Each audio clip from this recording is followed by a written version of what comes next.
Hello friends, stock market technical दोस्त में आपका एक बार फिर से बहुत बहुत स्वागत है। आज का हम लोग FIDS का डाटा देख लेते हैं। तो FIs ने कैश मार्केट में सिर्फ 376 करोड़ की बिकवाली करी। ये एक पॉजिटिव है थोड़ा मार्केट में।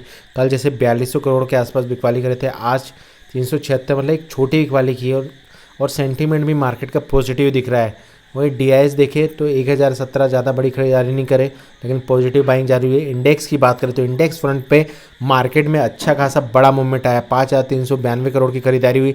इसमें निफ्टी में देखिए 4000 करोड़।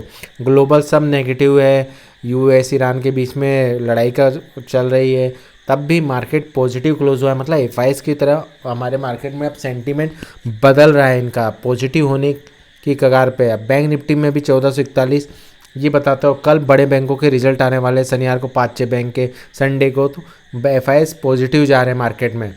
ये अच्छी बात है। और इंडेक्स फ्रंट पे जो 2-3 साल से बिकवाली हो रही थी, अब हो सकता है कि FIs हमारे मार्केट को ऊपर की तरफ ले जाए। अब स्टॉक फ्यूचर की बात करें तो स्टॉक फ्यूचर में भी 917 करोड़ की खरीदारी हुई है। ओवरऑल देखा जाए तो FIs की तरफ से लगभग 5500 करोड़ के आसपास की खरीदारी हुई है, इंडेक्स और कैश मिला के। ये बहुत अच्छी पॉजिटिव बात है ग्लोबल सेंटीमेंट को देखते हुए। इस कारण देखिए निफ्टी ऊपर क्लोज हुआ, 1% ऊपर क्लोज हुआ है।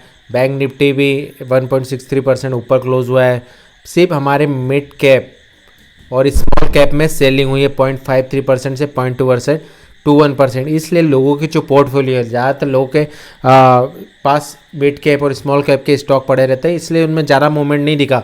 भले निफ्टी बैंक निफ्टी ऊपर की तरफ जा रहा था, तो निफ्टी बैंक निफ्टी ऊपर की तरफ इसलिए जा रहा था क्योंकि FIs सेलिंग बाइंग करते हैं। और FIs ज़्यादातर HDFC बैंक, IT या फिर बड़े जो भी लार्ज कैप स्टॉक है उनमें खरीदते हैं। मिड कैप और स्मॉल कैप में बहुत कम चांसेस रहता है उनको खरीदने का, तो इसलिए उनमें मूवमेंट था। तो इंडेक्स ऊपर जा रहा है, लेकिन मिड कैप और स्मॉल कैप नीचे हुआ है। लेकिन अगर मंडे को और मार्केट ऊपर की तरफ मूव किया तो हो सकता है कि ये भी मिड कैप और स्मॉल कैप में भी फिर से बाइंग आ जाए। अभी ग्लोबल मार्केट की बात करते हैं तो डॉ जोन्स 20 पॉइंट डाउन है। ये अच्छा खासा डाउन था आज के सेशन के समय।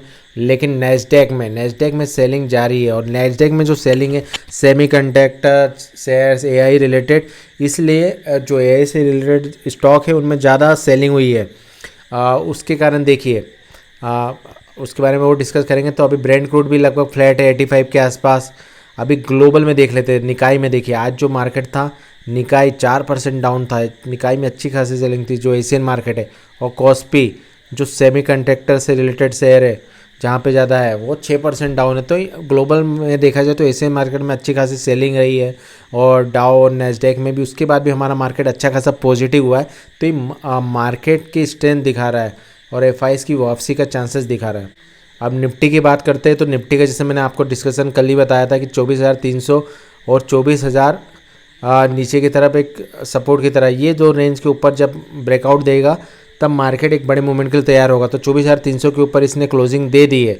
अभी 1-2 दिन या कल और मंडे को बड़ा मूवमेंट दे दिया, 1-2 दिन इसी रेंज पे रहा तो ये ब्रेकआउट कंफर्म होगा और मार्केट 24,600 की तरफ बढ़ सकता है।